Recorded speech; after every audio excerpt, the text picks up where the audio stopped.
I'm here with Mike Kerr, and we've not actually spoke for like a few years now. It's good to see you, man. How you getting on? Good, mate. It's good to see you too. Just the usual, mate. Obviously, when I retired, didn't actually officially retire, but when I stopped playing wheelchair rugby for internationally, then I got a job in that. So just been busy with that. Back to normal life. Normal life, mate. Joined the real world and got a job. I was reading about your story and everything that happened to you, and like a few days ago, I blew me away. Kind of remembering all the stuff you talked about before, and how. I mean, am I right in saying that you just got your qualification in college, health and fitness, and we'll go into. Obviously, you've had a lot of success with rugby and at the top level, and we'll get into that. But I'm really curious as to how this all kind of began for you, in the sense of when this happened to you and you went on this holiday with your pals right after qualifying for the health and fitness, and then you were going to go and join the army, I believe. Is that right? Aye. Well, like you say, I had done an NC at City of Glasgow College. It is now. It was Central College of Commerce then. I had done an NC in health and fitness. I had done the first year. I had decided that I would join the army because I wanted to pursue the fitness side of things in the army, because I thought it would be a good opportunity to do that sort of thing. But then after I finished my NC, I went on a boys' holiday to Gavos, Corfu. 4 days into the holiday, I dived into a swimming pool. Didn't realise the end of the swimming pool that I dived into was the shallow end. Hit my head in the bottom and broke my neck. Right. So that was how, obviously, my accident happened. I spent about 10 months in the spinal unit in Glasgow after I was flew back from Greece. And that's how I found out about wheelchair rugby, while I was in the spinal unit, and basically it all stemmed from there.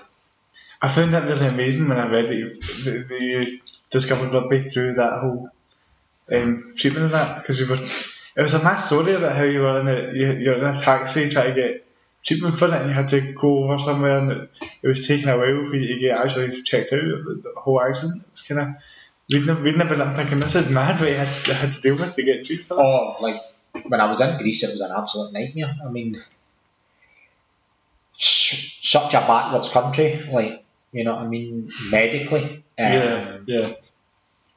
Especially being on an island like Corfu, you know what I mean? It was like when I dived into the pool, I mean, they carried me to the local medical centre on a sun lounger. They wouldn't stitch my head up until I paid them the money, you know what I mean? Like, now they ask for money when you're abroad for your healthcare and all that, so they wouldn't even stitch my head up till I paid them money. Yeah. I was then took on the same sun lounger that they put me on when they took me out the pool, in the back of a transit van to the hospital in Corfu. So it was a bit mental, to say the least, mate. Yeah, that is mad, because I was just reading about it thinking that, like, I don't know what would be going through my head during all that, and that's why I wanted to ask about where your head was before it all, because you're thinking about joining the army and all that, and you kind of got a plan as to what you're looking at wanting to do. Do you know what? See, because I had studied health and fitness, see, when I had my accident, I knew what I had done, you know what I mean? So as soon as I hit the bottom of the pool, I was instantly paralysed, do you know what I mean? Yeah. So I knew straight away what I had done. I was like, this is serious, you know what I mean? Because when they pulled me out the pool and I was telling them, like, can I feel my legs, all that sort of stuff, they were telling me that I was in shock, and I was like, there's no way this was just shock, you know what I mean? This was an instant thing. So I think because I pretty much accepted it straight away, you know what I mean? Yeah. I dealt with it straight away. And that's probably the most difficult thing about it all, is people struggle to deal with that. Like, the fact you were able to deal with it and have the knowledge to know right away, it must have been kind of a shock to your system, because you've sort of planned out what you're doing in your life a wee bit, and everything sort of changed. I mean, I read a quote of you saying that your whole kind of perspective and things changed, and it's what made you want to be successful. Was this whole incident, and kind of drove you on to compete at the higher levels of rugby and stuff like that. And it's just interesting to see how that kind of shifted your mindset from that, just that whole incident. I mean, it's a great point because don't get me, like, I never really struggled with the mental side of things, you know what I mean? I was always mentally strong, and I think because I had accepted it pretty quickly, I dealt with the mental side of it.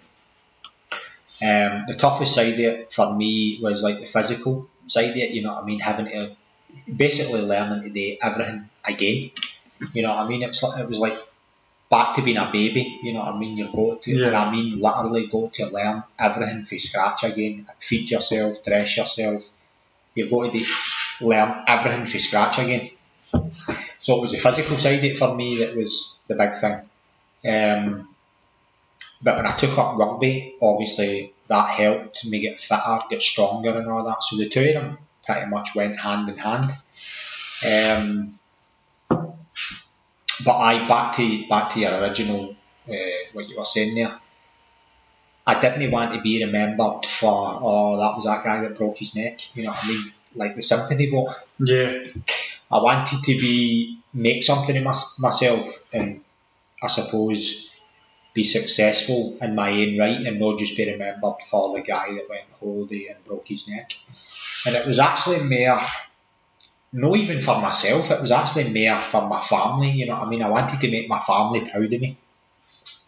I didn't want them just to be dwelling on what happened to me and happened to Max. And, you know what I mean? I wanted for them to look at me in a different light and think, you know what, he's actually went on and achieved something, you know what I mean? So that was the driving force behind it.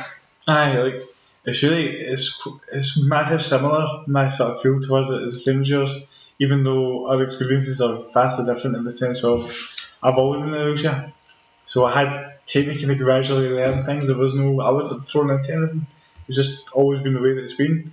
So it's really interesting to hear your perspective being kind of similar to mine, even though our situations are pretty different in the sense of you had to deal with it right then and there. There was no time to think about it. There was no, and then obviously your life just kind of everything about it sort of drastically changed in a matter of seconds, which is kind of a mad thing when you think about it like that.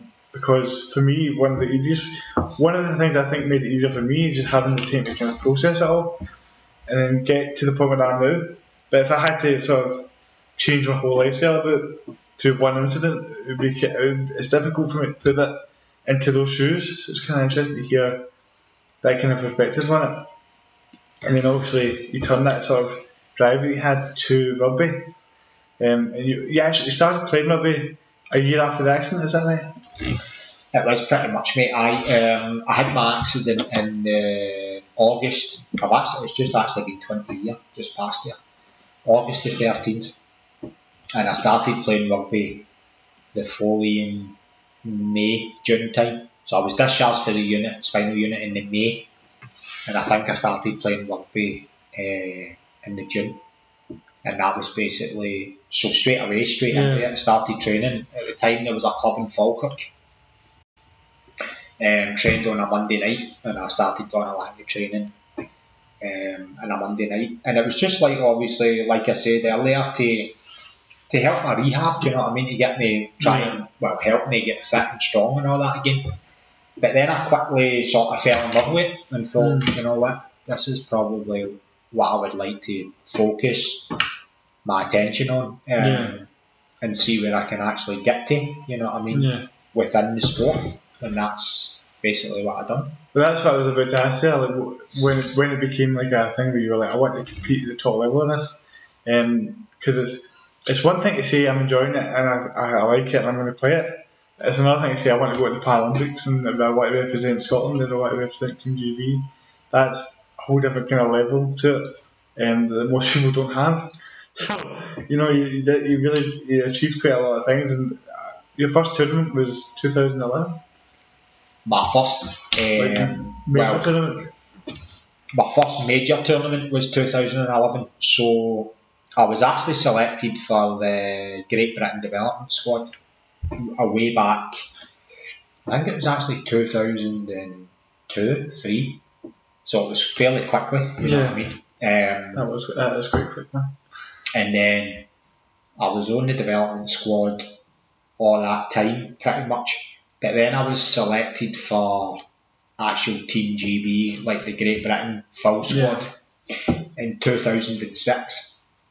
So I trained with the elite squad since 2006. That's 5 years it took you to get this. 5 years, mate. And actually, it's funny because I only went to the trial for the experience, to see what it was like, to see what was required of you, to see what level you actually had to be at to get selected.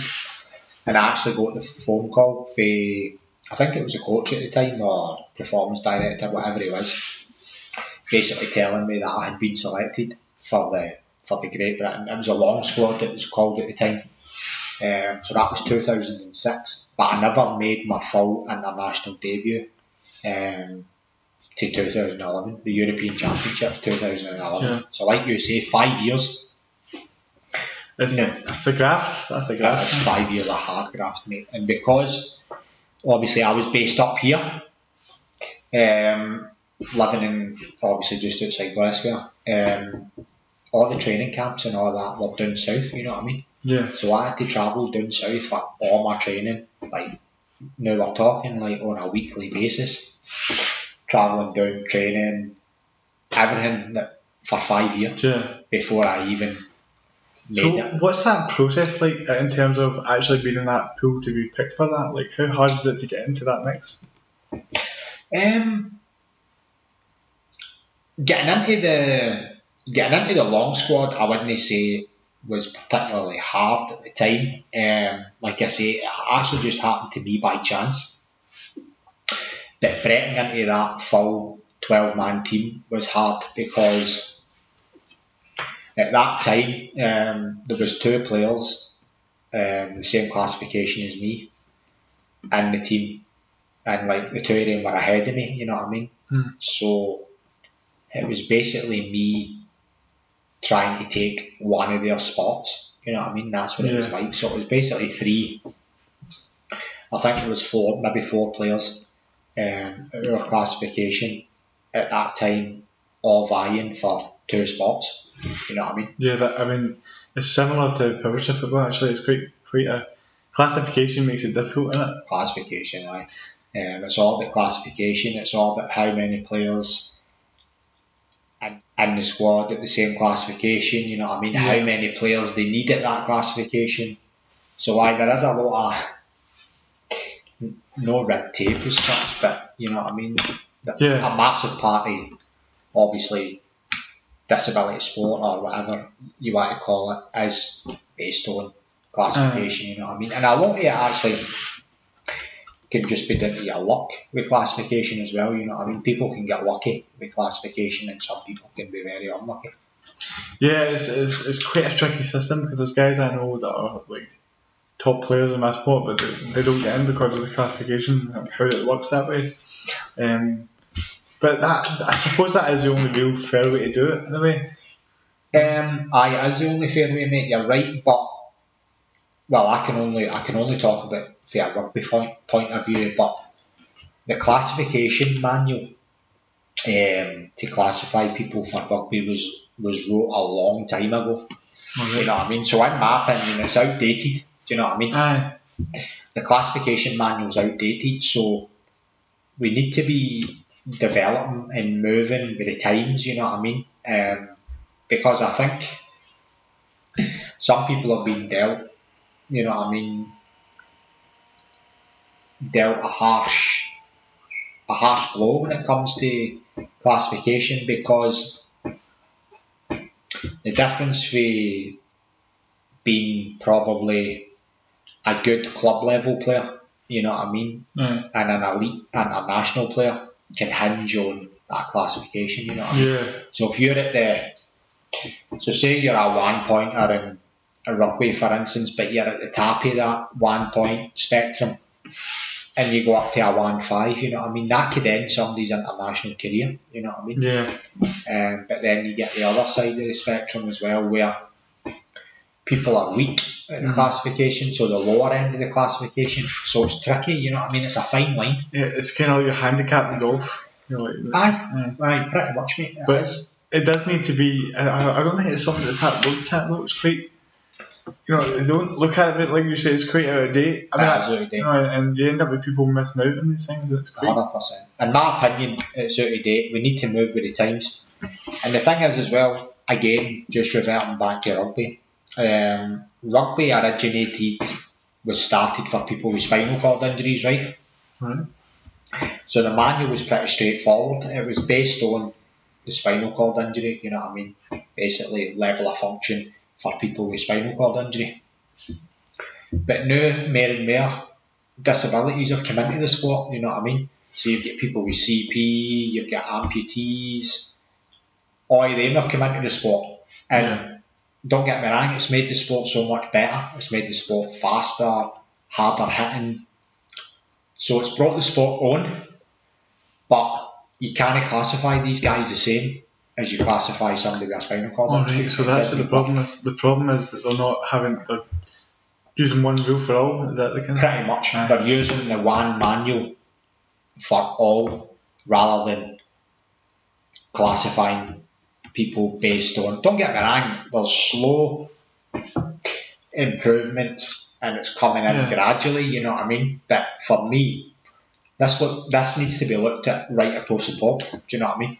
Because rugby used to be called murder ball, wheelchair rugby. It used to be called murder ball, mate, when it was first started, basically murder ball. That's bad. But then obviously when they started to market the sport and it got a bit more professional, they couldn't really market it as murder ball, so they changed the name to wheelchair rugby. Yeah. But the biggest majority of people still know it as murder ball, you know what I mean? And it does sound, when you're telling people about it, it sounds better. Because when I went and played, I went and watched the game once to see if I could play it or not, and I think I maybe could have tried it, but it would have been like that scene with Friends with Ross, his English girlfriend. He plays rugby with him and he gets tossed about. Like I was sitting there like, no, this isn't for me. I was not ready for it, and it was a level of intensity that I wasn't used to. No, I get that. I mean, I think a lot of people, when they see it for the first time, get that impression, you know what I mean? Because it is an intense sport. And it goes against everything, I suppose, politically correct, you know what I mean? You see people in wheelchairs intentionally smashing into each other, intentionally trying to knock each other out and all that. Yeah. It goes against everything, like I say, politically correct. So if you've not been about that environment, you know what I mean, or maybe no played contact sport before, then there is that element of shock to it when you first see it. Do you think that people are aware of how intense these sports can get? No able-bodied, well, certainly no able-bodied people, and certainly no people that have no gave it a go, you know what I mean? Yeah. So just to put a take on it, you'll get maybe somebody, an able-bodied person, look at it and think, oh, you know what I mean, that's quite easy, I could manage that, no bother. But then they actually get into a chair and like they can't even push the chair for a start. Pushing a manual chair is so hard. It's the reason why I don't use it. I like to think I'd have the arm and the strength to do it, but it's just, for me, I found it really, my arms were getting stiff. With my CP, I get quite stiff at the shoulders. So after half an hour or so, I was like, man, just felt like I was doing cardio. I think obviously it's not just about the strength and all that as well, it's about the technique, you know what I mean? Yeah, like your flexibility. And your pushing technique. And I think maybe because part of your CP is like you tense up and stuff, so you're using double the energy because you're tensing up and having to push at the same time, so you get double the energy output. Exactly, I mean that, because I remember actually trying it and thinking, what? Like I was thinking to myself, I'm quite fit. Why am I so gassed out doing this? And it Well, it is tough, mate. But it's tough to like. I mean, especially like the pavements and all that run about. I mean, especially like Glasgow and their surrounding areas. You know what I mean? They're an absolute nightmare. Was that a hard thing to adjust to, like actually having to use a wheelchair and how to use it? Well, it was, mate. I like the first time I was in a chair. I think I was up for about 15 minutes. That was all you were allowed up for. So they built your time up, obviously to protect your skin and all that. You know what I mean? To get your skin used to sitting in a wheelchair, that sort of thing. So I think the first time I was actually physically sat up in a chair, I was only up for about 15 minutes. And I must have slept for about 2 hours after that, you know what I mean? I was physically exhausted. Yeah.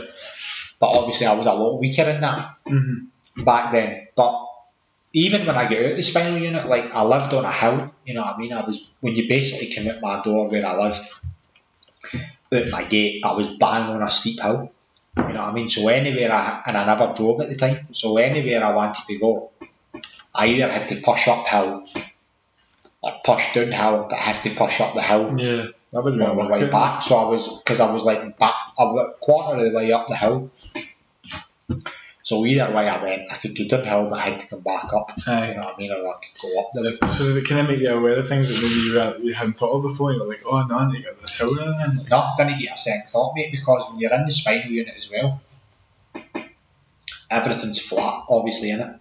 You know what I mean? Perfect surfaces, perfect floor. You can roll about in a ball, well, unless there's a carpet and then it becomes tricky. Or it did then. But, you know what I mean? You've got no obstacles, nothing.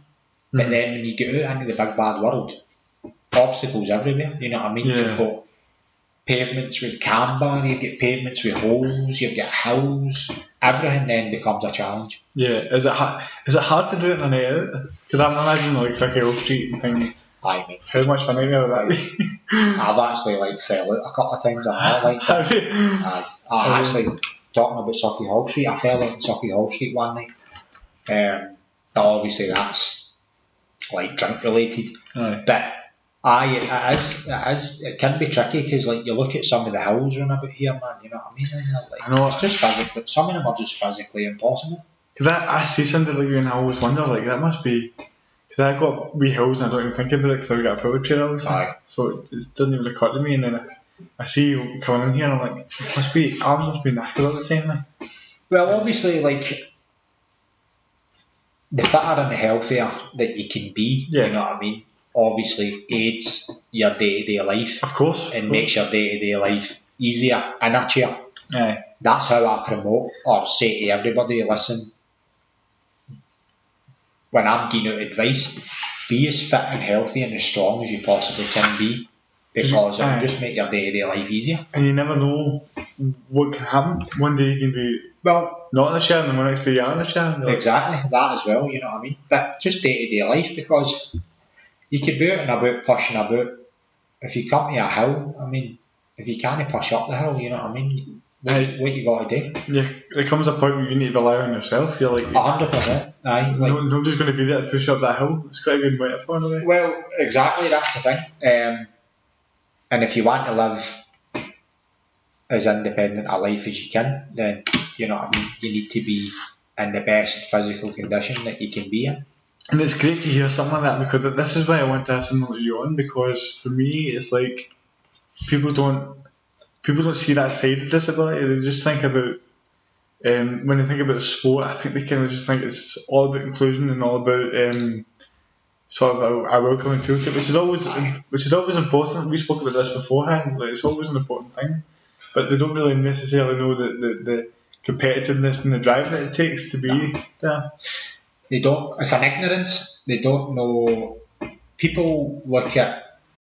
Not everybody. You can't tar everybody with the same brush, but people look at maybe Paralympians, whatever you want to call it, disabled athletes, and think, oh, that's great. You're doing something that's getting you out of the house. Basically, you know what I mean. That's brilliant. Patronising. But what they don't see. They only see that once every 4 years at the Paralympics, you know what I mean? They don't see the work that goes in to actually having to get there, you know what I mean? Yeah. Like we train just as hard as any able-bodied athlete that there is. You could argue with more obstacles. With a lot more obstacles, but we do the same training with a lot more obstacles.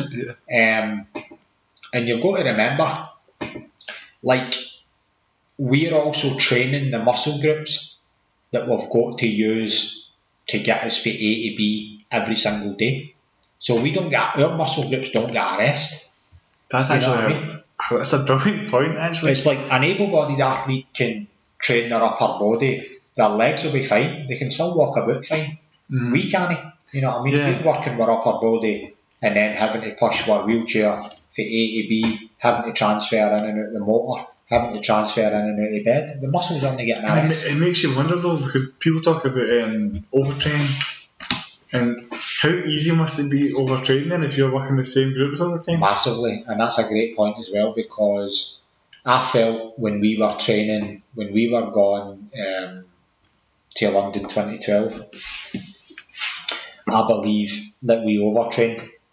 I believe that we trained too much before London, and I believe that everybody was still knackered.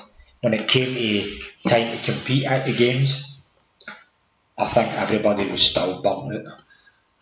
I mean, because you put 5th in that, do you not? The London? Aye, 5th in London, but there was quite a big margin, obviously, for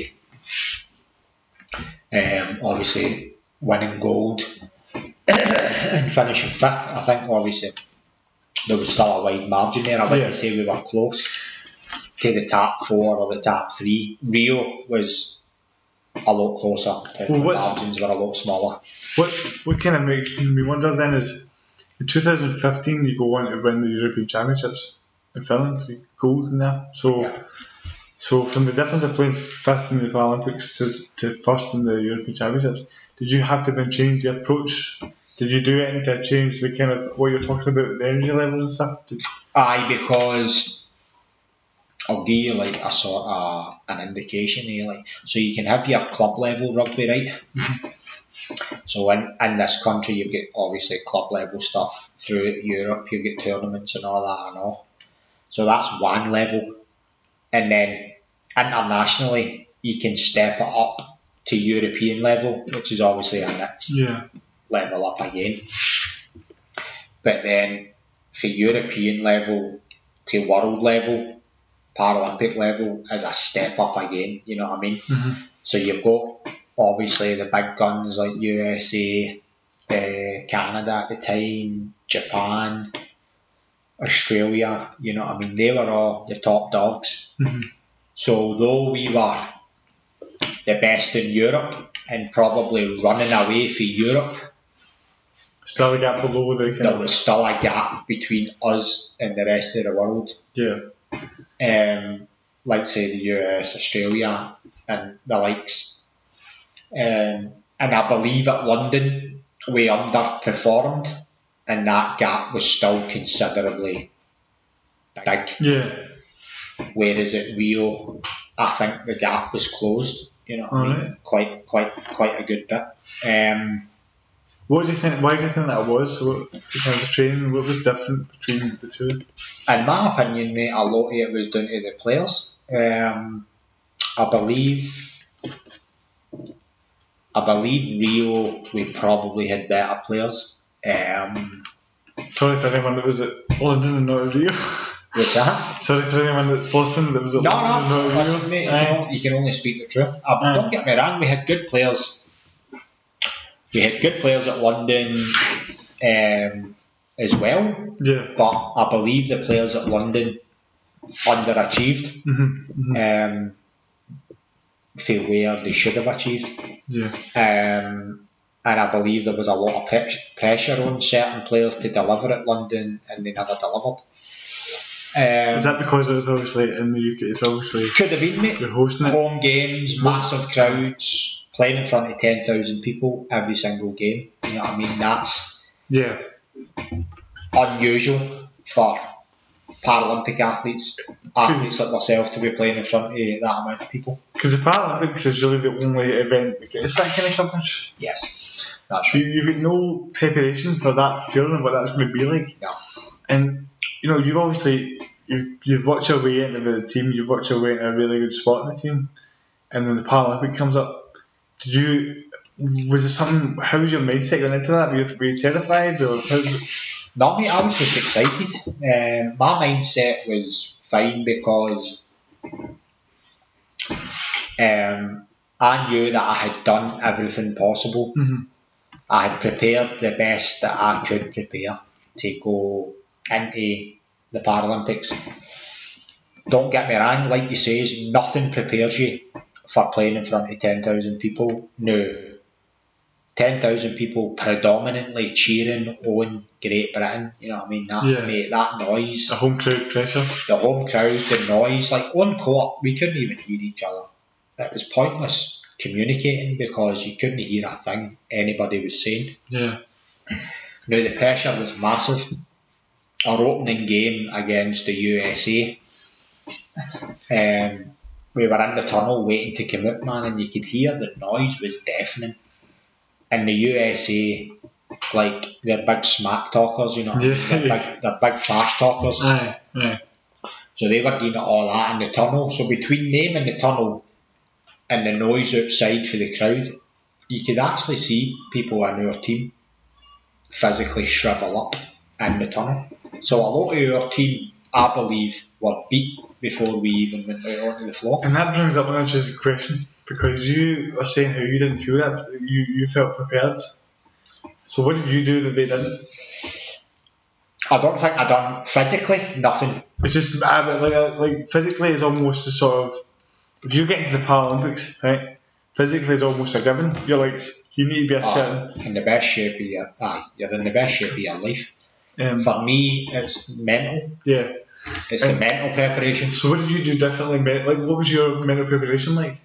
I don't think I really had any mental preparation as such, mate. I think it would just been.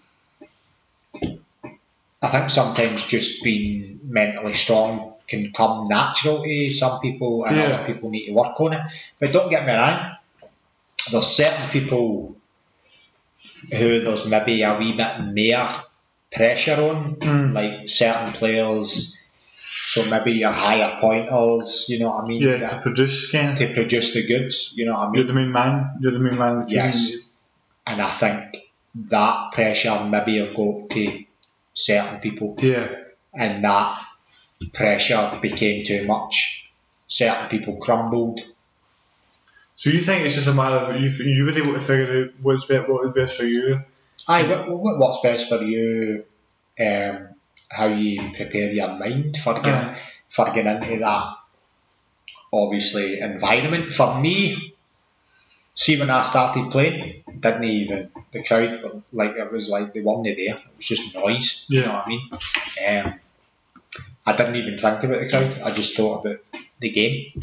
The court could have been anywhere, but I believe certain players can get sucked into that atmosphere and it gets too much.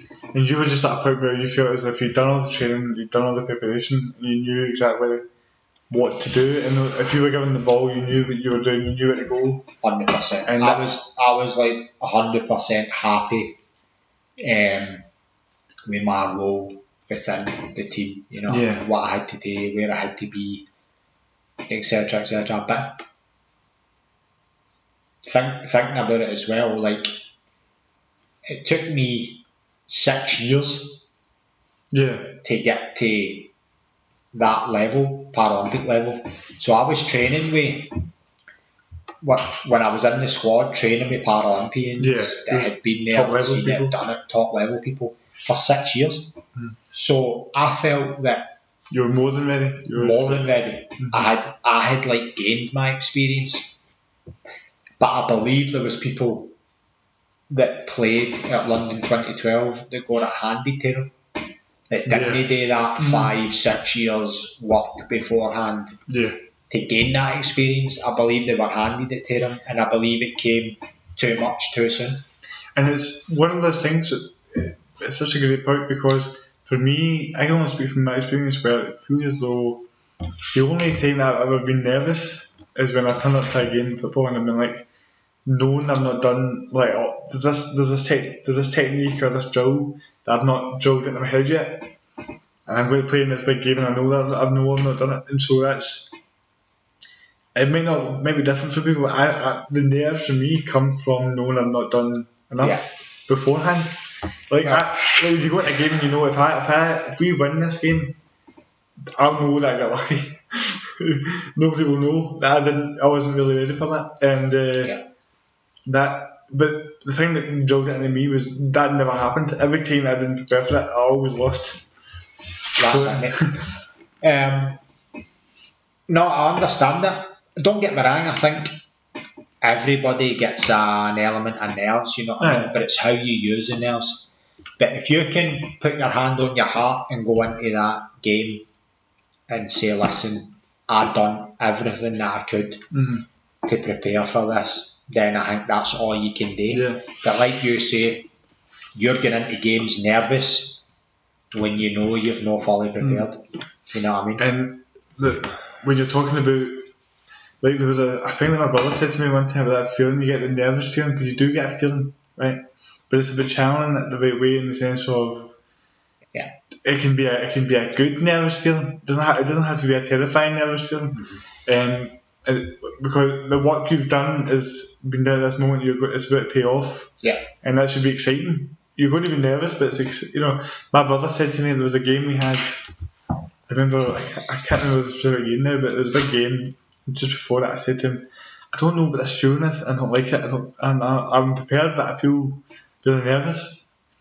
And he was like, he had just had to retire to play futsal right as he got picked for the Scotland squad. He got picked for the Scotland squad for futsal, being the goalie, and then right as it happened, he tore something in his knee, and he had to retire. And he was saying to me, like, you need to enjoy that feeling, because it's the only time you get that feeling. And I've missed it a lot. 100%, I'm the same. I miss that feeling. I'm not going to say like I miss everything about obviously competing at the top level, because I don't miss the politics and all that side of it and what goes along with it, but see that buzz for competing at the top level, that buzz for competing at the Paralympics, for competing at the World Championships and the European Championships, I miss that part of it. Yeah. Because I can't even imagine what it must be like, especially because you got the captaincy as well at one point. I got the captaincy just before the Worlds 2014. The Worlds in Denmark, I believe it was. I captained the team there, and that was a massive honour. I know, you know what I mean. To be captaining the team was a massive honour and a massive privilege. It must have been some feeling to come through. You came through and be there and be like, I'm now the captain of Team GB. It's like. Well, it was always something that I had aspired to. You know what I mean? I captained obviously club teams up here. I had done that. I'd captained the Great Britain development squad as well. So I always aspired to captain the full, obviously, Team GB, but it didn't work out as well as I would have liked it to work out. It was an honour and a privilege, but it didn't work out probably the way it should have worked out for me. It probably never came for me the captaincy probably never came for me at the right time. Do you think it was too early or too late? No, I don't think it was too early or too late. I just think at that time just wasn't the right time. Stuff going on in my personal life, stuff going on in my sporting life as well, my rugby life, within the squad, stuff that I didn't agree with, stuff that I didn't like. Aye. I've had the same sort of thing with Polish football. So from that point of view. What was I going to say to you there? It's an honour to even get it. I mean, as far as I'm aware, you're the only Scot to represent Team GB in rugby. Yes. So it's quite the accomplishment. Aye, the only Scot up until now anyway, mate. Aye. Yeah. Nobody's been. It makes me wonder about that process, because it seems as though from the outside looking in, it's easier to get in if you're English. Aye, it is, but a lot of that today is to do with the standard of the game up here. Aye. I mean, no disrespect to anybody in Scotland, but the standard of the game up here is pretty poor, you know what I mean? We don't have the club structure. We've got one club, do you know what I mean? We've got one club for the whole of Scotland. And the Caledonian Crushers is the name of the club up here. We struggle, even only having one club in the whole of Scotland, we still struggle to get players. You know what I mean? We struggle to get the level of player through the door that we need to, really. I didn't realise it was actually that tight in terms of players that like, because I had the same experience with Welsh football where I go down and play in England now as well. But there's still a few clubs in that kind of here. Well, many clubs, many power chair football teams as in Scotland. There's 6 clubs. There you go. There's not a lot. Many players in each club, roughly. I think overall we have about 70 players. 70? Aye. But here's we've got way more players than we've got in Scotland that play rugby. We've got one club, and there's probably maybe 12 players if we're lucky on the books with that club. Like, how many is it for a team? You can have up to 12 in your squad, but you can only have 4 on the court at any one time. So it's like rolling subs. That's the same for us. Do you know what I mean? So you have got 70 players for power chair football, and we've got probably 12 players that train. 8 to 12 players in Scotland that train regularly for wheelchair rugby. So there's a difference. But it also just shows you how difficult it must have been for you to break through it then. Like in terms of not having the standard of training and all that, that I needed up here. But that was how I had to obviously go down south and play for English teams, and you know what I mean, I played for a few English teams. So that's what I had to do, you know what I mean? Yeah. If I hadn't have done that, I would have never have made it. So is there an element of frustration when it comes to the Scotland captaincy where you go, I'm very happy that I was able to do that, but also I feel as though it didn't quite work out the way I wanted it to do, so... There's massive frustration. I've got massive frustration. Not only like with the captaincy, because I believe that I would have been a good captain, you know what I mean, if it would have came at the right time. And I believe I probably could have been the captain for quite a while if it came at the right time. And probably would have captained the team at Rio, you know what I mean, if I hadn't gave it up, basically. Why did you give it up? How did that come about? I gave it up after we went to a tournament in Japan, basically. And there was a few things that happened while we were there that I didn't like and didn't agree with. And I probably says a few things that I maybe at the time in the heat of the moment shouldn't have says. And when we get back from Japan, we had a meeting, so we have like debrief meetings and all that, you know what I mean, about the tournament. So we had them, and basically there was obviously a meeting with myself. It's called like a one-to-one meeting. So you have like not a one-to-one meeting, it's like a performance review meeting type thing with yourself and the coaches and the performance director and all that. And it was basically during that meeting that I says that I didn't want to be the captain in the squad anymore, because I basically didn't agree with things that were happening and all that sort of stuff. And they didn't agree on the flip side either with some of the things that I was maybe doing at the time as well. So it was like a two-way street, basically, you know what I mean? So but that's when I basically handed the captaincy back.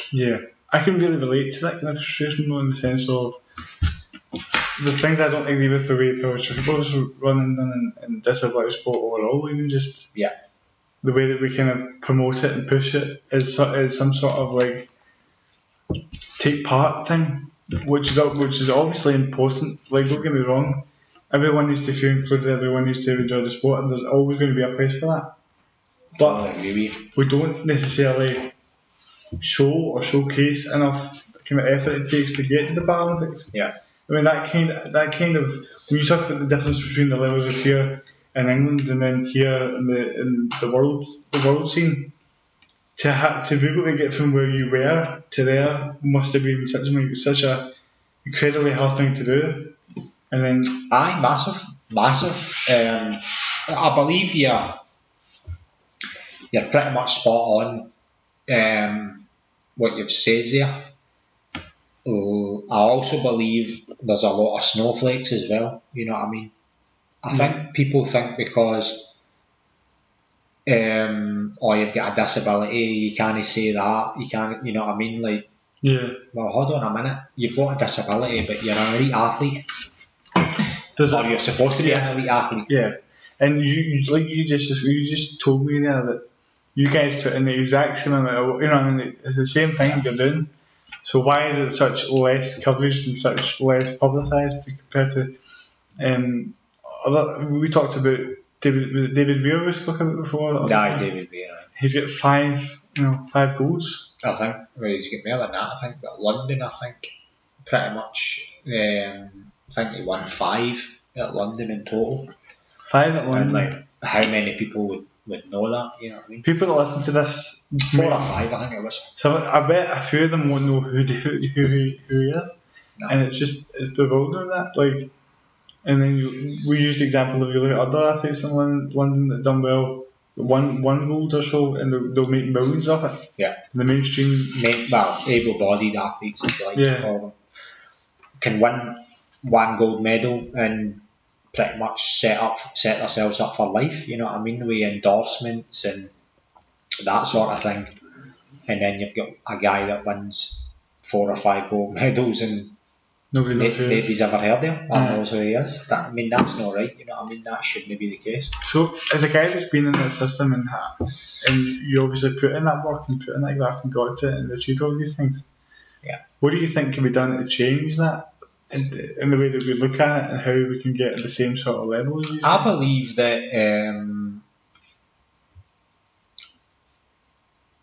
believe that disability sport should be showcased just the way able-bodied sport is showcased. Do you know what I mean? Like, for instance, right, so you've got Sky Sports and they show fishing, right? Like, Sky Sports actually show fishing on their channel, you know what I mean? So if people are happy to sit and watch fishing, you know what I mean? Like I say, no disrespect to anybody that likes to fish. You know what I mean? But if they can show fishing, you know what I mean? I'm pretty sure there's plenty of people out there would want to watch wheelchair rugby, would want to watch wheelchair basketball, would want to watch power chair football, you know what I mean? And because we know, the thing that I think is frustrating for you and me is that we know it's actually good to watch. It's spectator friendly. If it was actually out there for people to watch, people would watch it. Well, it's proven. People watch the Paralympics. 10,000 turned up to watch every one of your games at the Paralympics. Not to mention the people that were watching on the telly. Yeah, millions watching. So it's proven. You know what I mean? But why is it not out there consistently, regularly? Sky Sports also show like the netball league, you know what I mean? And there's thousands, mate. There's thousands go and watch netball. We used to train at the Emirates beside the netball lasses, and there's thousands of people turn up to watch the netball. Now I guarantee you, like, no disrespect to any netballer out there, but I guarantee you wheelchair rugby is more spectator friendly than netball. And that's without being disrespectful. It's just a fact. People would get more into it. People would get more into it. It's more entertaining. It's more spectator friendly. So why is it not the case? Why is there no thousands turning up, or hundreds even, turning up to watch wheelchair rugby? Because it's strange when when you do a bit of research, right? And you know that you're putting in, that the Paralympians are putting the same amount of training as the Olympic athletes, and then you also know the quality of it's good, and you know the viewership's there. You already know the viewership's there. You already know there's money in it. So then, with all those boxes ticked off, it's kind of strange to me that nobody's invested in it. To have it on Sky Sports and stuff. Mate, that's all that it would take is somebody to invest in it and somebody to think, do you know what? This could be, like say somebody like Eddie Hearn, do you know what I mean? Like covers everything, mate. He covers the fishing, the boxing, the darts, umpteen sports that guy covers, you know what I mean? And they're all on Sky Sports. I guarantee you, man, if he took a chance and said to himself, do you know what I mean? I'm going to start plugging some disability sport a bit. I guarantee you would get the same audience as he would for fishing. Yeah, because I think a lot of people are getting bored with some sports and how it's always the same sort of thing. And people talk about like it's always the same teams in football. It's always the same thing in this. I think, and the fact that it's so money orientated, mate, is you know what I mean, is pisses a lot of people off. There's so much money, man, and like look at football in the Premiership. It's ridiculous. So much money, man. It's unfathomable. Like it's just crazy. It's like 90 odd million for getting relegated. I mean, where's the incentive to not get relegated when somebody's handing you 90 odd million for getting relegated? Yeah. You know what I mean? It doesn't make sense. You get clubs like clubs in the Premier League that like just they never win in, but they just make hundreds of millions. They're just happy to be there to reap the financial rewards and make up the numbers in the Premier League. How's that a winning mentality? See, this is what was going to, the point I was going to make there with it is that I feel like we have something unique where it's not just you've trained to do a sport and you got good at it. It's also that you had to deal with this other stuff as well. It's like, I think that's what people are drawn to. 100%, mate. Every Paralympic athlete or every athlete with a disability has got their own story. You know what I mean? Every single one of them. It doesn't matter who they are, whether it's you born with a disability, whether it's me that acquired my disability. Every single person, every athlete with a disability has got their own story. And it's always, most of 99% of the time will be a story that makes you go, wow, that was amazing. Everybody has probably came over like their own adversity, you know what I mean? I guarantee you, I mean, don't get me wrong, so is probably thousands and millions of able-bodied athletes, but everybody's get their own challenges to overcome, you know what I mean? That's why I wanted to do something like this though, because I use the example of saying, look, if you look at modern day football and the amount of money that's in that, why is it in that? I think it's more so to do with the individual players than it is to do with the clubs.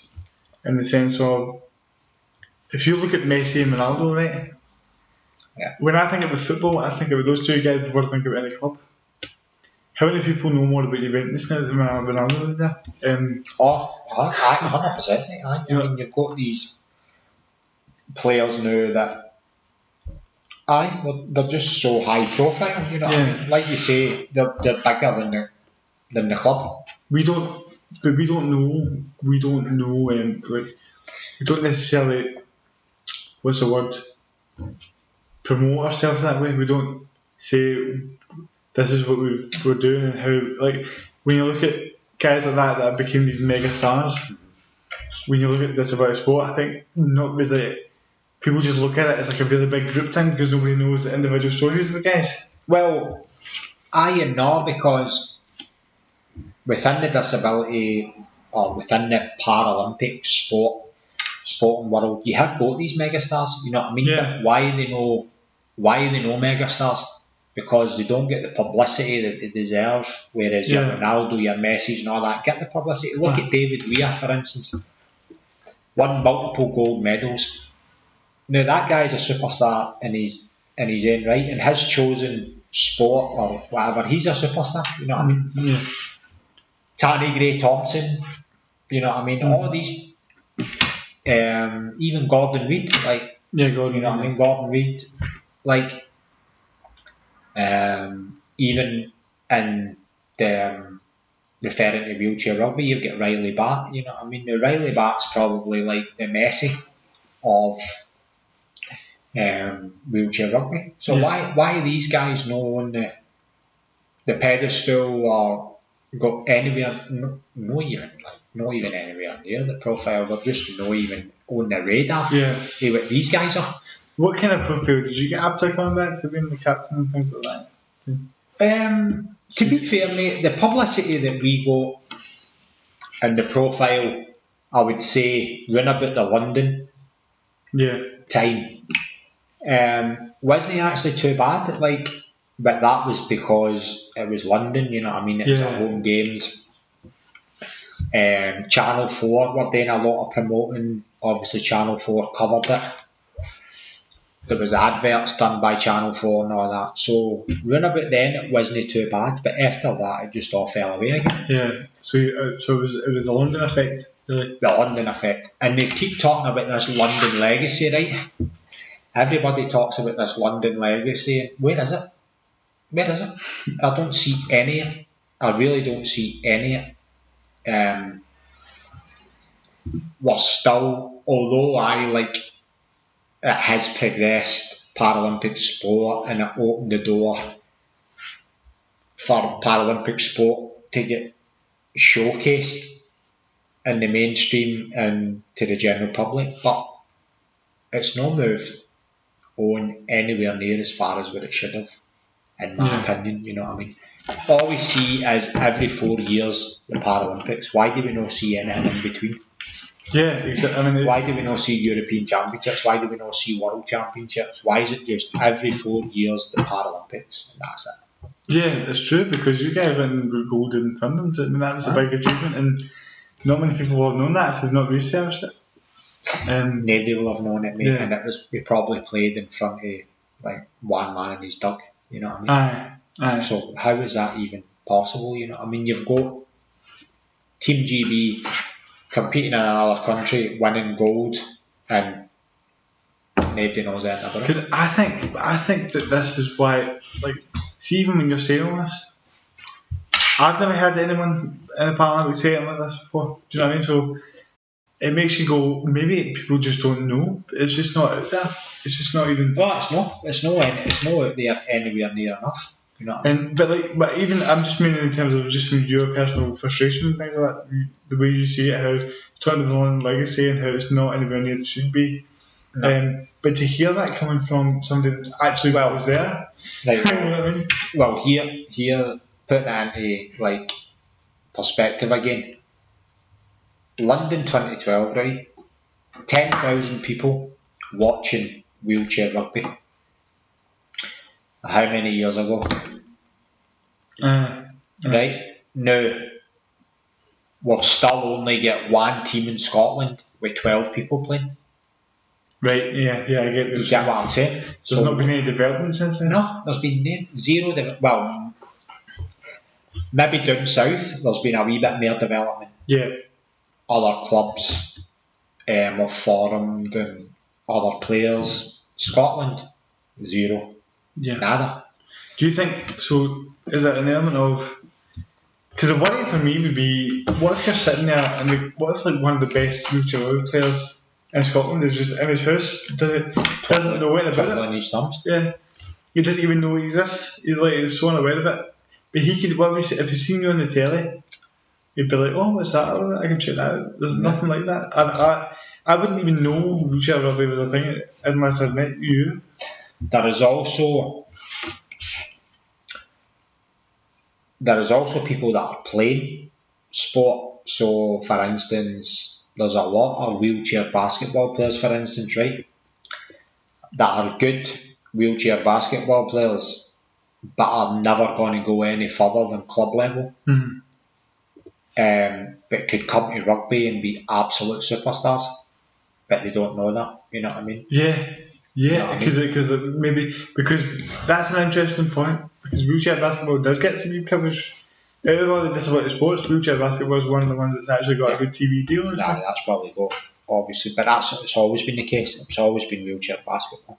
It's interesting that it's interesting to figure out how wheelchair basketball were able to kind of break through that mould. I think it was just probably one of the first sports that there was, you know what I mean, for people with disabilities. Everybody thinks when you're in a wheelchair, you play wheelchair basketball. Everybody thinks that. Yeah. You know what I mean? So, but think about, like, if you look at the amount of NFL players or whatever that go and do UFC, something like that, because they figured out that their body and their structure is good for fighting and stuff. I mean, there's crossover. I would say there's crossover in the biggest majority of sports, you know what I mean? I just mean in the sense of, like, maybe, like you say, the guys that are so suited to rugby, they don't even know it. 100%. Aye, so you've got, so you'll have guys that are playing basketball, right, that are probably low pointers, so classified low in basketball, that would be a high pointer in rugby. Mm-hmm. So they're at the bottom of the tree in basketball, probably hardly get to touch the ball, all that sort of stuff, but could come to rugby and be a superstar, be the main ball handler, be all of that. It's really interesting hearing that. It just doesn't, the crossover doesn't happen. Yeah, that's something that I would never even. But you would think that even within the disability sports, the associations don't actually work together.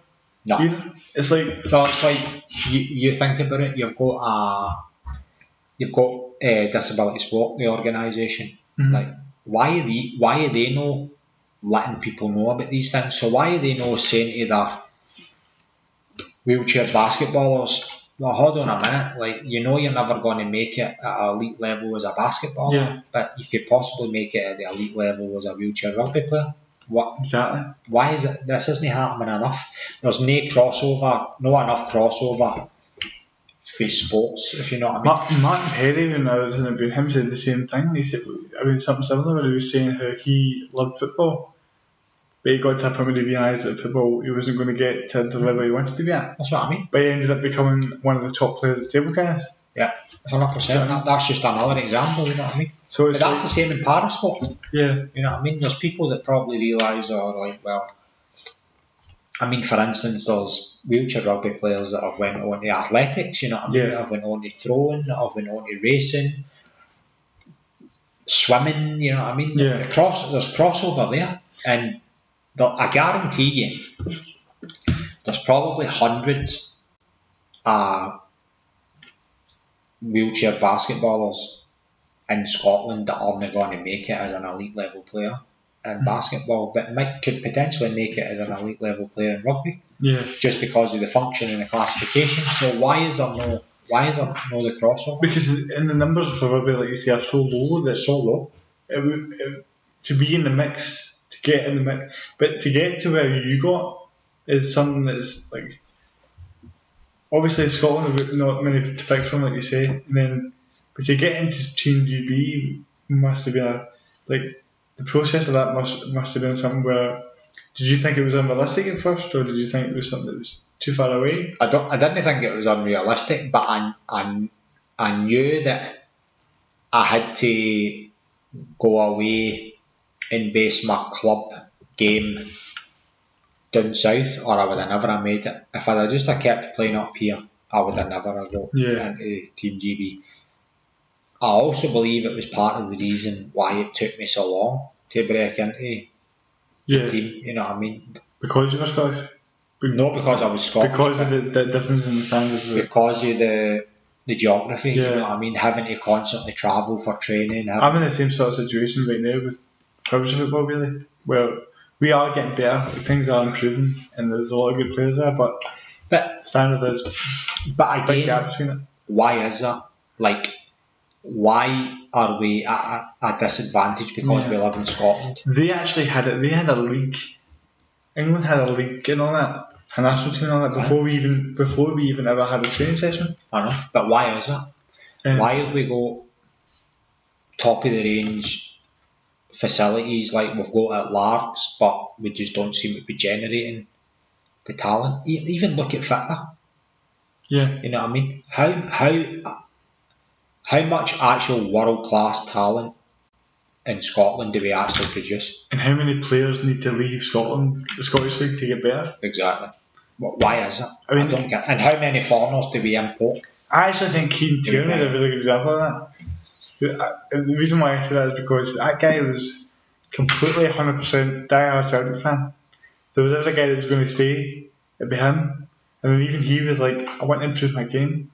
Exactly. Like, and you can't blame you can't blame people for wanting. I don't at all, but that's what I mean. But you get plenty of people out there that Kieran Tierney, why are you leaving? You're meant to be a Celtic man, this, that, and the next thing. Well, but the guy wants to get better.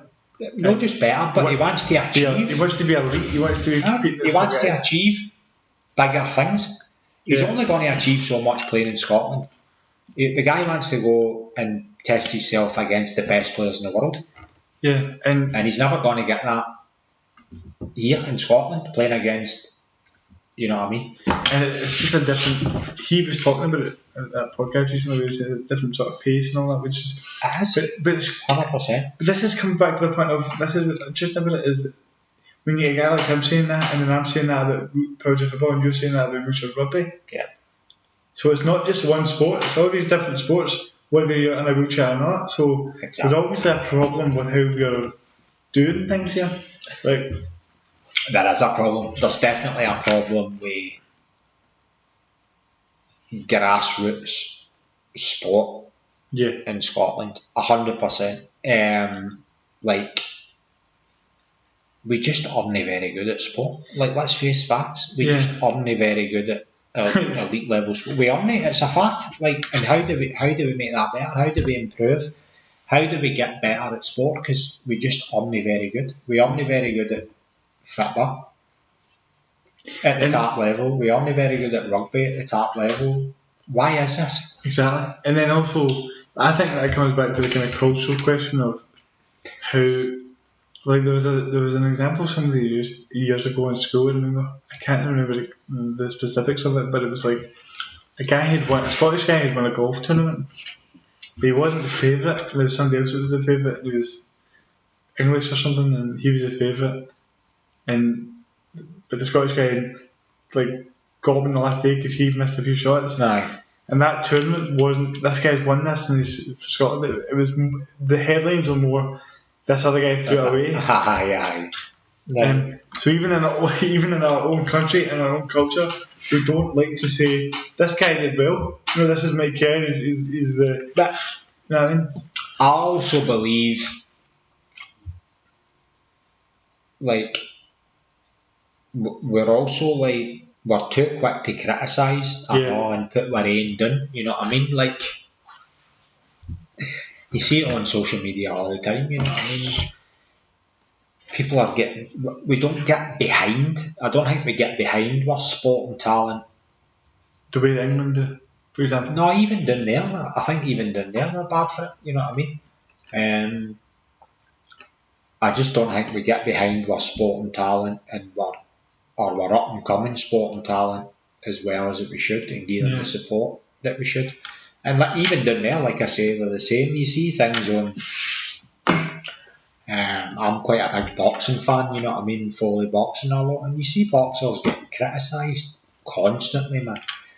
You know what I mean? And it takes a lot. Yeah. I mean, that is probably the toughest sport I would say there is. Yeah. You know what I mean? It's got the biggest consequence to it. But even just the amount of them that there is, you know what I mean, and how good you need to be to actually get to the top of the game. Yeah. And people that have never boxed in their life, you know what I mean, on social media, criticising people, you know what I mean, that have actually made it and actually trying to make it. Especially when it's like something like Tyson Fury against Wilder, and Fury obviously beat him quite convincingly, but people are Wilder's still one of the best boxers in the world. Do you know what I mean? Exactly, and you've still got people criticising, like when Anthony Joshua get beat off Ruiz, I know, you know what I mean, but then went back and and you've still got people criticising. Because people think when he got in the fight with Ruiz, people were thinking, "Oh, why are they giving it to this?" But what they don't know is Ruiz. They don't just give Anthony Joshua a guy that can't box. Do you know what I mean? There's going to be something. Exactly. Really but then when he went back and beat him, and he boxed, and he stayed behind his jab and all the rest of it, and then you get people criticising, but you ran away. You didn't knock him out and all that. Like, no, hold on a minute. You just stuck to the game plan and outboxed him. Because if he does the same thing, you'll lose the fight the same way. You have to change. Exactly. It's weird how much. So for some reason, like, that's the mentality we've got here, rather than, like I say, batting our athletes. And I don't think it's just another example of how people don't realise how hard it is to get to the top. How hard it is to become an elite athlete. The sacrifices that you make, the training you've got to put in, and that's in any sport, whether it be football, boxing, wheelchair rugby, power chair, football. People don't realise what it takes to get to the top of the tree. And you obviously were able to do that despite all these things, which is kind of amazing. Do you ever take some time to think, I can't believe I managed to do all that? Do you know something, mate? I don't actually do that often enough, as often as I should. You know what I mean? It's not like people ask me, like, because you made history, man, by doing all this. Like, well, I only guy to do it. But it's no, I don't think about it that way. It's not until people ask me about it and I start talking about it and I think, well, I probably did achieve quite a bit. You know what I mean? Yeah. Maybe when I'm older and I look back on it, and then I'll realise. How did the decision come about to eventually say, I'm going to stop doing this now at this level? Well, it was after Rio. There was a couple of factors how I stopped obviously playing at international level.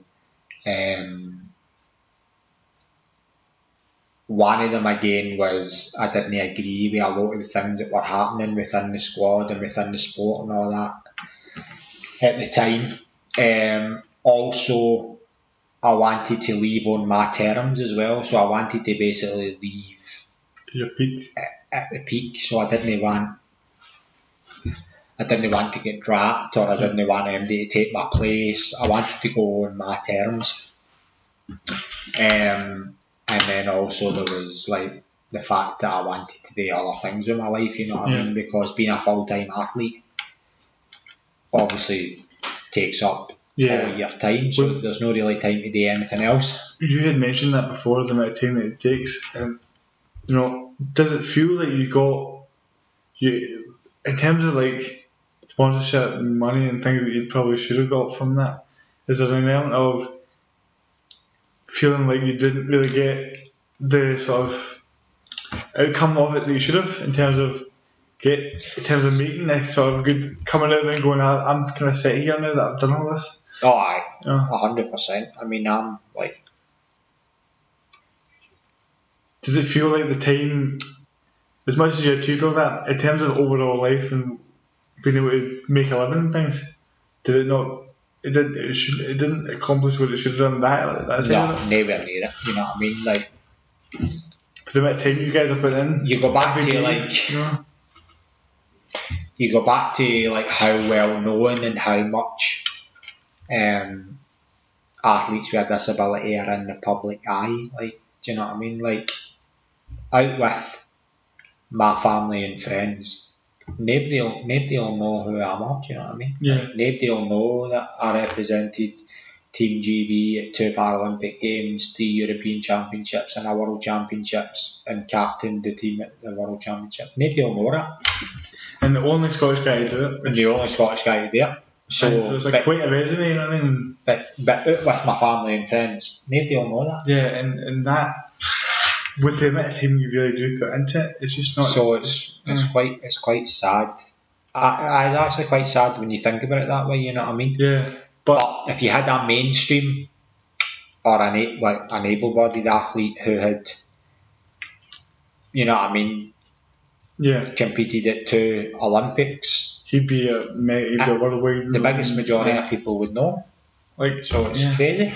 Yeah, it's a sad state of affairs, but It is. the thing that do you think that the actual word disability is something that do you think it has like a negative connotation around it? I hate the word disability. I really do. I do. I hate the word disability. I hate anything like that, man, because straight away you're putting a negative spin on it, you know what I mean? You're putting a negative take on it. Like, it's not a good word at all, you know what I mean? Disabled, disability. And because everything, any time that anything doesn't work, it's described as your phone's disabled, your machine's disabled, it's not working. And then we call each other that. it's like what way is that? And it comes back to the thing you were saying about the kind of classification being out of date. Maybe the word disability is actually out of date. Oh, the word disability is way out of date, man. Do you know what I mean? It doesn't matter who you are. You know what I mean? Or because we don't get to choose that. Do you know what I mean? We don't get to choose whether you're. Well, nobody gets to choose, right? And just luck. It's all luck. This is a strange thing, right? Because see, everybody in the world, right? Whether we're using the word disabled again, but we've no another word to use. Everybody's talented at something. You know what I mean? Everybody's good at something. Yeah. Doesn't matter who you are, where you come from.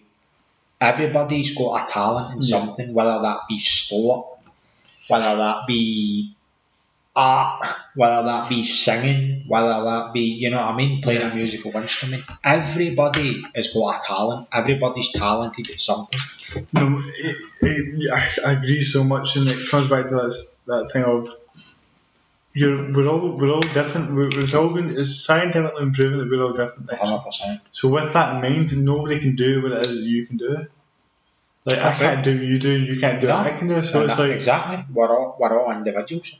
There's always something. There's that unique thing you have that you can offer to the world, but the problem is you're not really helped to find it. You sort of have to stumble upon it. Aye, no, that's true. You have to stumble upon it. Aye, like luck sometimes. Yeah. Well, fortune. Think about how big a part of your life wheelchair rugby's been, right? And think about how if you hadn't died on a pool that day, you wouldn't even know this. No. Right, but whether you're able to walk or not, you should have been able to know what wheelchair rugby was. I should be able to know. Do you know what I mean? Aye, it exists. I know what you're talking about. Huh? So it's like all these things that we talk about.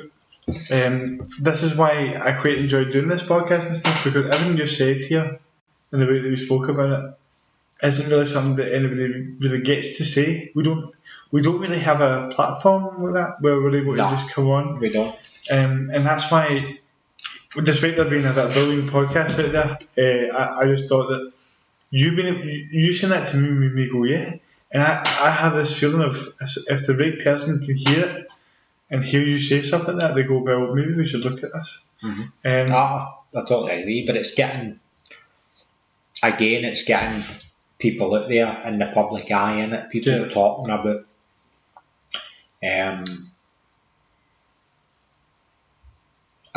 there's no even sport, man, do you know what I mean? Just in general, aye, life. Normalise it. Things about life that, I mean, even with sport, like the stuff that disabled people need to put up with on a daily basis, you know what I mean? It's still, you know what I mean? Like, don't get me wrong, it's got better and there's improvements being made, but realistically we still live in the dark ages, man, you know what I mean? Yeah. When it comes to disability, when it comes to access, and even like the understanding it, you know what I mean? I mean, even people that, able-bodied people that still park in disabled parking spaces, you just think to yourself, why, man? Like, why? Do you even know why somebody in a wheelchair or whatever needs to use a disabled space rather than a normal space. Do you know what I mean? Yeah. It's just an absolute ignorance. Yeah. And the amount of people that do it, man, is just. And some of the scenarios, because I'm quite in terms of this topic, I try to be lenient with it, right? Because I don't like to get in people's faces at the end. But there was a couple of times I was going to the sports centre, and there was guys playing 5-a-sides, like fit guys, and they all came out and they all parked in a disabled space 2 minutes before the entrance, and I think people should be running out for an hour or two. And 100%, mate. Do you know what I mean? Like, it's so but I don't even think part of me doesn't even want to criticise them because it just seems like they don't even know. No, they don't. Unaware. It's just an ignorance. It's like an ignorance and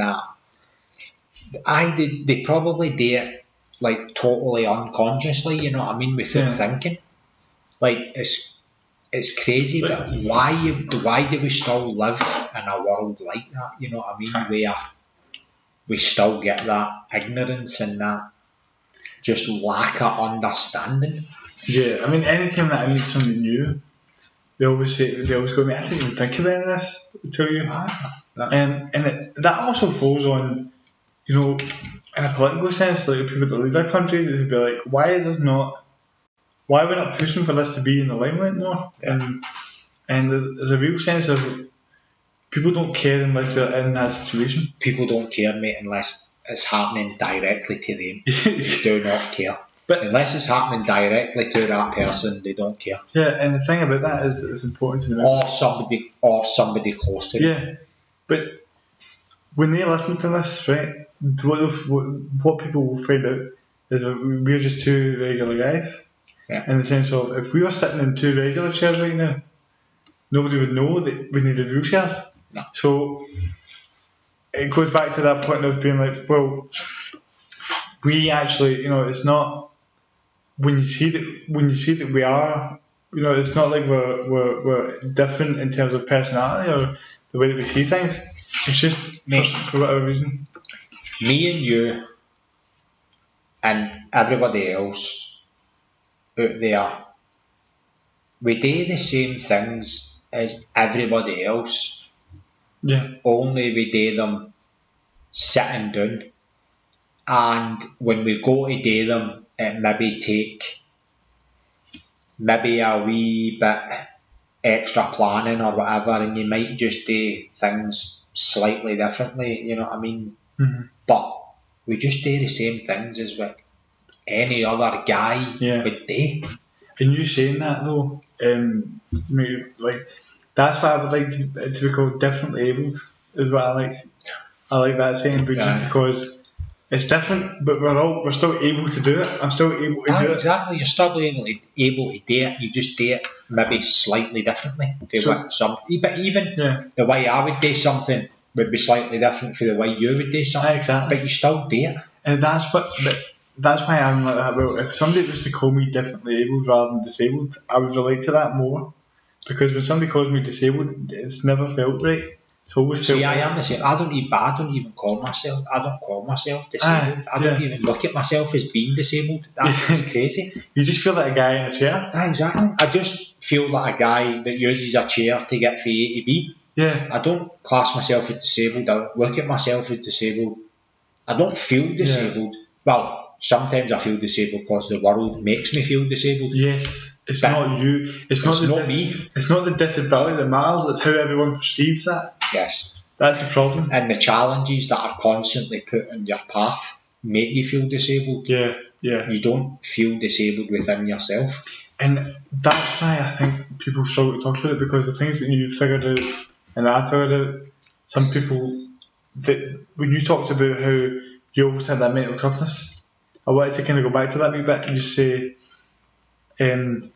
so for you mentally, it wasn't really that big a thing to deal with, in the sense of you just knew how to kind of deal with it. Yeah. But what I seen a quote from you that was like, that would be the message to anyone in my situation, is don't give up, right? So what things do you think could have been hard, but you were able to deal with easily, in the sense of if you didn't have, let's say you didn't have that mindset that you've got, how can somebody go from not having that to having it and being able to deal with that kind of situation? If they're not qualified, they don't know, and somebody maybe believes that they're not paralysed, but they're just numb for a minute or two or something like that, and they don't know until they're down there and they realise that the whole life's just changed and stuff. Aye. I think a lot of it is don't believe everything you're told, you know what I mean, as well. Like say for instance, like doctors and all that, you know what I mean, they'll always tell you the worst case scenario. Yeah. You know what I mean? So just because they says, oh, you're not going to do X, Y or Z again, don't take that as gospel, you know what I mean? Like, you can only be,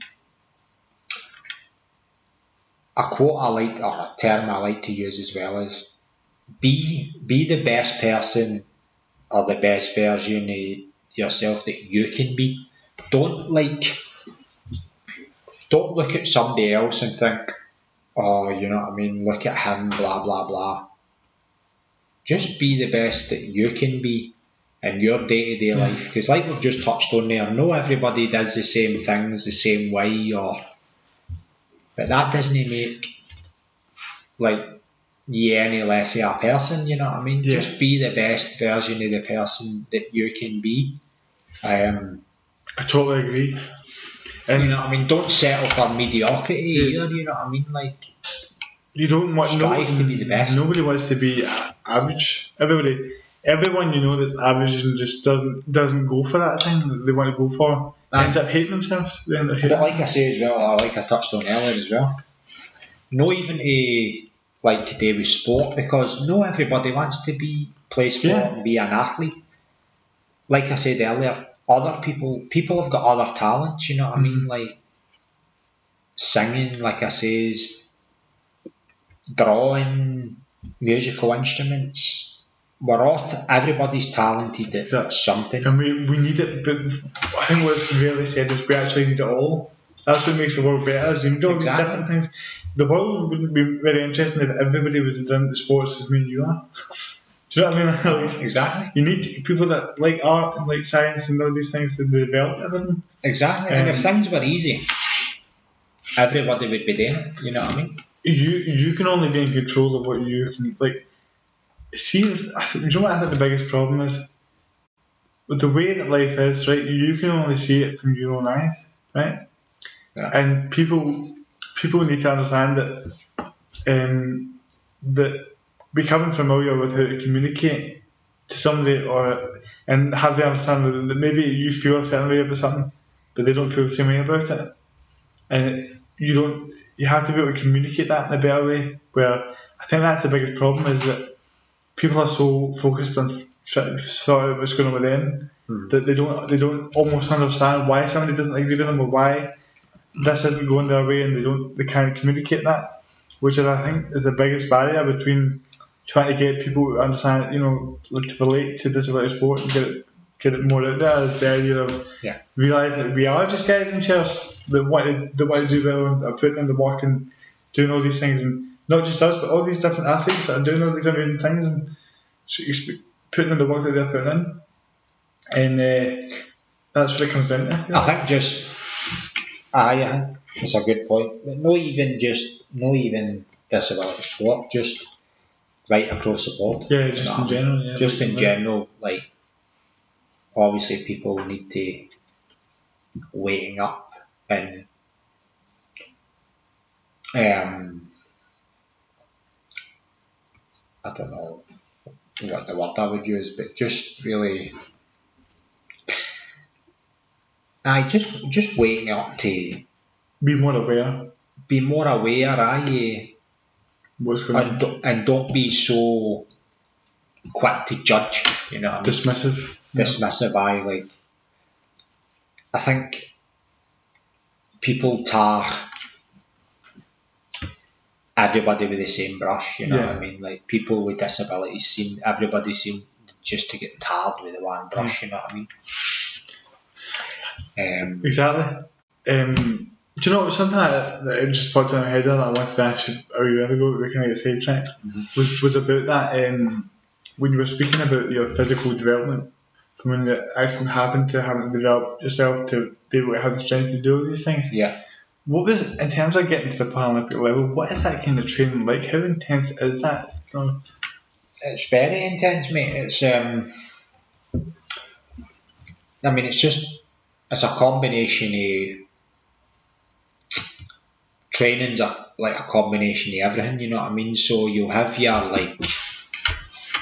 obviously your strength and conditioning sessions, like your weights, your cardio work, all that sort of thing.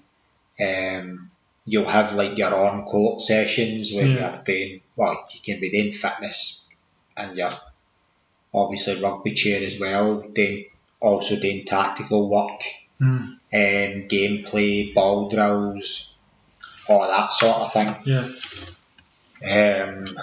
You've also got like your recovery work and all that, you know what I mean? So it's tough. It's like 6 days a week, you know what I mean? 6 days a week, that's your whole life. Sometimes, 6 days a week, sometimes. I mean, when we were at camp, when we were actually like at a training camp, you know what I mean? Like we were doing like 3 sessions a day. Yeah.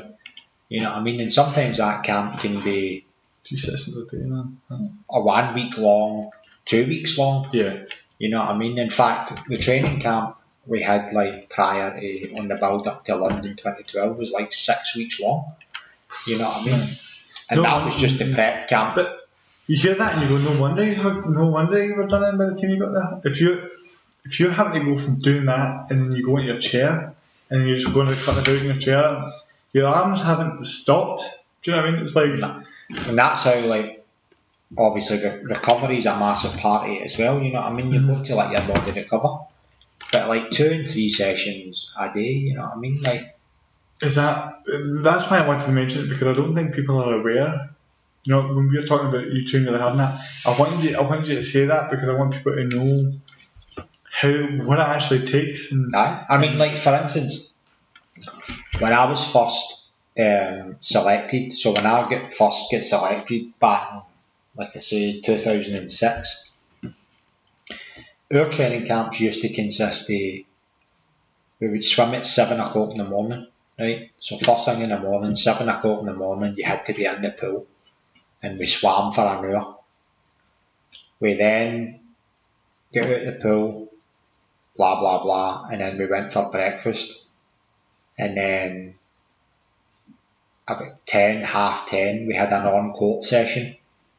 That would maybe be 2 hours, 2.5 hours. On court, then we'd have lunch, then we'd have another afternoon session on court, another say 3 hours. Yeah. Then we'd have dinner, and then we would do like a weights session at night. You know what I mean? So, and then because to me that sounds exhausting even listening to it. And then sometimes, like you would have like your video analysis and all that on top of that. You know what I mean? So. You're talking it's a full-time job for not. So you're talking about that's for swimming at 7 o'clock in the morning. So obviously you've got to get up before that to get yourself sorted. So whatever it is, 6, half 6 in the morning, and you're not getting finished till like 8, 9 o'clock at night. And then you go to sleep. Either. You go to sleep.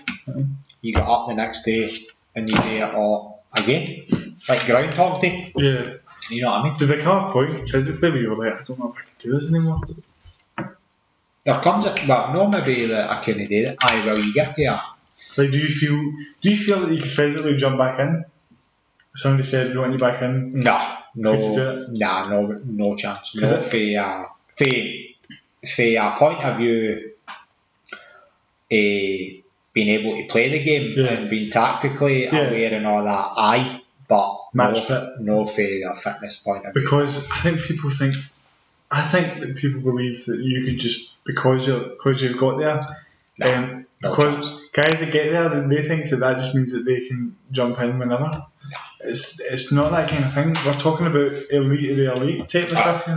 For a fitness point of view, no Yeah. chance, nowhere. And to be that good at something, to have that amount of quality in it and not get the kind of covers that you should get, is for me, it's frustrating for me. So I can't imagine what it must be like for a guy that's been to the Paralympics.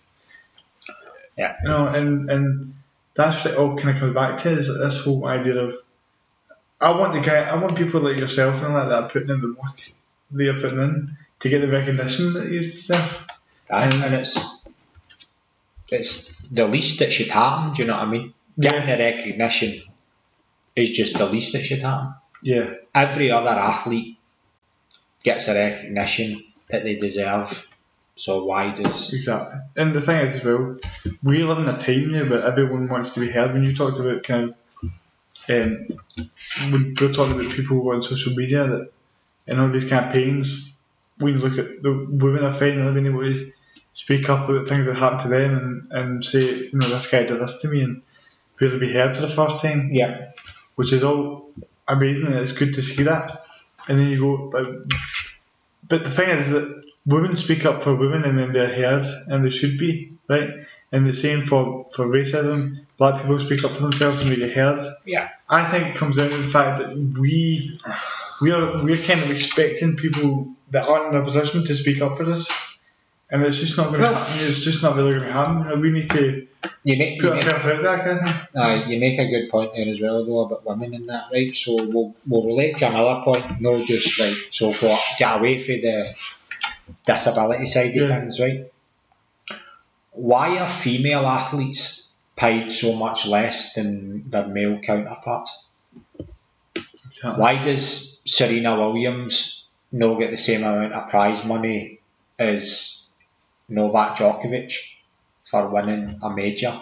Exactly. And why is a female football player not paid the same amount as a male counterpart? You know what I mean? Exactly. Why is, to me, that's on the same, it's on a par with. So we're looking at levels, you know what I mean? So you've got your male sports superstars, and you've got your female sports superstars, and then somewhere down, way down the pecking order, you've got your athletes with a disability, you know what I mean? So, but why is that? People want to play the advocate. What people will say when they hear that is, well, you know, they get like people that may be a bit ignorant to it will say, well, it's because male athletes get more viewership and etc. Right? But it's not because they don't get the same coverage. Exactly. You can't say they get more viewership when they don't get the same coverage. Exactly. If everything was anywhere near the same coverage. Because when you talked about tennis, there was a good example. Because she's Serena Williams. I knew who she was before I knew who Djokovic was. Mm-hmm. Right? So to me, she's a bigger name, but Djokovic gets paid millions more. So and that is the same in basically every sport. Exactly. And we're a society that we preach about equality and we preach about how we want everyone to be equal and all that. And then, but there's inequality everywhere. Staring you in the face. The thing is, right? So just back to the Serena Williams and Djokovic. Does Serena Williams train any less than Novak Djokovic? Does she put any less work in than he does? No. They probably train very, very... Their training routines are probably virtually identical. And that's it's crazy. That's kind of what we're trying to bring awareness to here, really, on this podcast, is the idea of you train the same as an able-bodied. Serena Williams trains the same as Djokovic. So why are we not? They should be getting the same publicity, the same payment, the same treatment out of it. You should be set for life. 100%. Sitting here, so it's just like that kind of thing is the sort of thing where you go that. I'm open to kind of start the conversation on that, but I feel like it's so far away. People don't even talk about it. And when I talked about how there's so many podcasts out there, and I don't feel like any of them I've listened to have touched on what you said here. Do you know what I mean? So no, and it would, and it, like, come back to obviously what we're doing now with your podcast and that. So you're going to have a mixture athletes, people, able-bodied, whatever, on, which I think's brilliant. how many other podcasts out there, you know what I mean, have got that same mix of people, you know what I mean, and that's where we're falling short, you know what I mean. It needs to be, we need to have that right across the board. Exactly. You know what I mean? Because by having like, I use the example of having James Carpenter on, who's plays for Doncaster Rovers right now. He's a current professional football player, and he's in the kind of mainstream eye, and have someone like yourself on right after that, to me was quite good, because it shows that the way you're speaking is very similar to the way James spoke. Yeah. But people might not expect that because you're in a wheelchair. People might think it'll be different. But even so you look at Fitba now, right, and you look at Sportscene. Yeah. So they've got a male pundit on now, and they've got a female pundit on. Yeah. Right. So, but what we need now is like take that on another level. You know what I mean? And have somebody with a disability on there and all. You know what I mean? Like a power chair footballer or a rugby player. Go for the tennis side. So like. Maybe Andy Murray as a pundit and Gordon Reid as a pundit, you know what I mean? And that's, you're getting it out there in the public eye straight away, because although obviously it's wheelchair tennis that Gordon Reid plays, he can still pundit on the able-bodied game because he knows just as much about tennis as the next man, as Andy Murray, as you know what I mean, the next person. The rhyme, the reason, the training is all the same. Exactly, it's all the same. So, but it's treated so, it's just seen differently because, and that's what it comes to. We as like a kind of group of people need to speak up and be like, you know, we want to be heard in this discussion. This discussion that we're having about people being treated equal. Why, you know, we want to be involved in that and say, here, hold on, there's a bunch of stuff going on here that's not really. I mean, I've got a friend that I used to play, as a female, used to play rugby with, and she's actually the only female spinal cord injured racing driver in the UK, right? And who knows about her? I mean, I didn't even know about it as you were saying that. I'm obviously passionate about the subject and I'm in the circle and I still don't know who that is. Do you know what I mean? So she races cars, only spinal injured female in the whole of the UK, and nobody knows who she is. Mad. I'm almost ashamed that I didn't even know who that was. I need to get her on here. You know what I mean? Even like we go back to the pundit point of view, why is she no on talking about motor racing? Like, yeah, and it would be so easy to do that as well. Exactly. The benefit it would have for the sports. I reckon if you were on like sports and I'm talking about a rugby game, do you know how many people could watch that and be like, I'm in a wheelchair and I play wheelchair rugby? There's probably at least a few hundred out there in Scotland that would play wheelchair rugby if they knew about it more. Do you know what I mean? No, it's all, you know what I mean? It's. But listen, man, this has been one of my favourite ones, to be honest, because I love the kind of passion you showed you're talking about, and we really went into depth on all these different sort of topics. But to kind of switch it, as we're sort of finding enough here, do you want to mention how you're doing charity work now? Aye. I've started up my own charity. Basically, obviously we touched on earlier about the fitter and the healthier and the stronger that you can be, living your life in a wheelchair or with a disability, the better it is for your day-to-day life and makes your day-to-day life so much easier. Yeah. So I've basically started up my own charity called the Michael Kerr Active Project, and that's basically to help people basically with any disability or anybody that's suffered catastrophic injury, to help them get fit, healthy, active, you know what I mean, and basically just to help them, I suppose,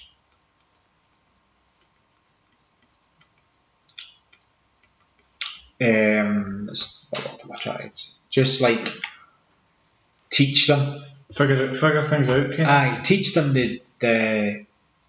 the skills, the day-to-day skills, you know what I mean, that goes with being in a wheelchair every day. Mate, it's so important because there's so many things that I didn't know. Even though I was born in one, like there was a while where I didn't even know that there was anything different about me. But well, you say that, but it was only until what I'm saying is it's only until the world points it out to you and you realise it. I get what you're saying, but it's that old. You're different, but you're the same. You're the same. Yeah. You know what I mean? It's like we're all different, so therefore we're all kind of the same. Do you know what I mean? It's a weird kind of conundrum. If we were all the same, mate, the world would be a very boring place. Exactly, and that whole initiative that we are talking about is such a great thing you're doing because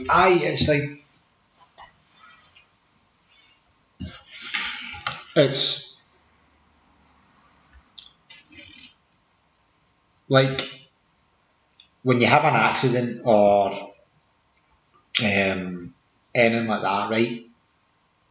Or even if you're born with your disability or whatever, your life changes, right? Or your life's different, but it doesn't stop. You know what I mean? Yes. There's no pause button. There's no pause button. Like we touched on earlier, you just go about things differently. Yeah. So this is a message that I'm through the charity. This is a message that I'm trying to get across. You might have suffered catastrophic injury. You might have ended up in a wheelchair. Is it ideal? No. Is it easy? No. But just go on with it. It's the reality. You know what I mean? It's the reality. You've got one life. Are you going to live it or are you going to give up? It's so motivating to hear that and things as well as despite all that happened to you, it can still be an amazing life. It can still be full of. I've achieved more. I can honestly put my hand on my heart and say I've achieved more in my life than I probably ever would have done. And that's the God's honest truth. And I think that's a great point to finish on, to be honest. That was everything you said there was so on the nail on the head, and it makes me want to go to the gym and smash it after this. So it was a really great pleasure to have you on. I hope the charity, I'll put it out there and hope everyone checks it out, man. It was great what you're doing. And obviously if anybody listens to this, you know what I mean, and wants to get in touch with myself, I mean, I'm more than happy to pass on advice or help anybody, you know what I mean, in any way that I can, you know what I mean. Definitely. Any knowledge that I've got, I'm happy to share with other people, you know what I mean. So. And that's the only way that it's going to help people. Like, in fact, when I was younger, I would have loved somebody like that to help me with stuff like this, and this is why I'm doing it as well. Just you go through those things, and I kind of look at it and go, it's so lucky. Like, there's so many different. Like, obviously, I had my own thing, and I had to be strong in that sense. But getting past certain things, dealing with certain things, with luck more than it was people helping me. Like, you know, so having somebody like yourself to relay that experience and say, no, you can do this and you can do that, it's all possible. I know, but it's a really strong message. It's the same for you and I, mate, because look, if you look at like you're being through your life, now you can go and help somebody else. Like, exactly. Like, obviously your CP, you know what I mean, and your expertise or a CP the same as mine, is a spinal injury, but so you can go now and help somebody else that didn't have the knowledge that you had, you know what I mean, when you were growing up or when you were going through it, but you've been through it all now, so you can go and help people pass on your knowledge and your information. That's why I don't really have any regret then, because see if it didn't happen exactly the way it happened, like, see if everything that happened to me didn't happen exactly the way that it happened, I wouldn't think the way that I think now, which is what I like the way that I think now. So if you change any bit of that, exactly, you as a person, people, how many times have people said to you, do you not wish you could walk? Well, And I go, no, because if I could walk, I wouldn't know who I'd be if I could walk. Do you know what I mean? I'd be a whole different kind of human being. And that's how it kind of being able to help people like that is such a satisfying feeling that way. And it also applies to, just like you say, not even disability, just life in general. Like, we all have different things that we go through and different things we need to overcome. Yeah. And it's normalising disability by saying, hey, we all have these things that we need to overcome. Look at it this way, and I mean, right, just like to finish off. So, mental health, do you know what I mean? Yeah. The amount of people that suffer from poor mental health that we don't even know about, you know what I mean? Like, is unbelievable, you know what I mean? Yeah. People struggling day to day that we don't even know, and we don't ever find out about, you know what I mean? So, even like talking about us for an aspect to like physical disabilities, you know what I mean? But there's millions out there, man, that are suffering from mental disabilities that we don't even know. And there could be a guy or a girl or whoever that has everything that you could ever want, like in terms of the physical capability. Yeah. But then in their mind feel worthless. Which is what's worse to me. Exactly. Feeling worthless is worse than having any sort of exactly. What's worse? Yeah, and, you know what I mean? And those guys that have that, but they don't feel like to talk about it and end up suicide, and it's one of those things that people just don't want to talk about. But it's also the most common killer of a guy my age is suicide. With all the disease and all this virus talking about that, the most common thing that kills people my age is suicide, which is just. It's mad, you know what I mean? And it's about saying that we want to hear, we want to make those conversations more open. Yeah. And totally agree. I was in a bad place mentally with all this at one point in my life, right? And it's a really hard thing to even just try and explain because you don't really know how to do it. No, I get it. But it's just say to people that it doesn't matter if it sounds weird or anything like that, just say it and talk about it. And just say it. Start the dialogue. You know what I mean? There's no problem with that. And I loved how you finished on the point of mental health because it's such a topic that's doesn't have enough lay on it that it should. No, it doesn't. It's such a specific, well, more so for men, you know what I mean? It's such a taboo subject, you know what I mean? Yeah. No, don't dare mention he might be feeling depressed or he might be, you know what I mean?